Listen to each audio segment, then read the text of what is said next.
Odam paydo bo'lishiga erkak va ayol organizmi 50 ga 50 xizmat qiladi. Homila rivojlanmasa, o'smasa, tushib qolsa, har doim ayol aybdor hisoblanadi. Lekin bugun men patologik homiladorlik, puzirniy zanozga erkak urug'i 100% sababligi haqida to'xtalib o'tmoqchiman. Sog'lom ayol tuxum hujayrasi 23 xromosoma nabori tutadi. Sog'lom erkak urug' hujayrasi 23 xromosoma nabori tutadi.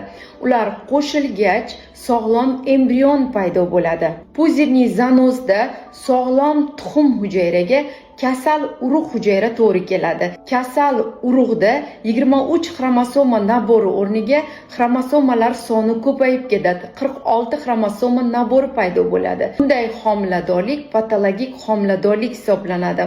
Ayol o'zini homiladorman deb hisoblaydi, testda положительный chiqadi, HGC qonda положительный chiqadi, toksikozlar boshlanadi, ayol xursand homiladorman deb o'ylaydi.